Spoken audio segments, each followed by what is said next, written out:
સુરત શહેરના પુના વિસ્તારમાં આવેલ લેસની દુકાનમાં કામ કરતા ધ્રુવીન ભાષાણી બેંકમાં રોકડા રૂપિયા ઉપાડવા માટે ગયા હતા અને બેંકમાંથી રૂપિયા 3,50,000 ઉપાડીને ગોડાઉન જવા માટે નીકળ્યા હતા.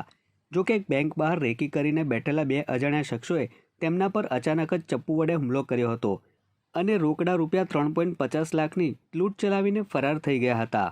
ધોળે દિવસે બનેલી લૂંટની ઘટનાના પગલે ચકચાર મચી જવા પામી છે. તો બીજી તરફ પોલીસ કાફલો ઘટના સ્થળે દોડી આવી ઈજાગ્રસ્ત ધ્રુવીનને સારવાર અર્થે સ્મીમેર હોસ્પિટલ ખસેડ્યો હતો. આ સાથે જ લૂંટારૂનું પગેરું મેળવવા માટે પોલીસે શહેરના સીસીટીવી ફૂટેજ સહિતના આધારે તપાસના ચક્રો ગતિમાન કર્યા હતા.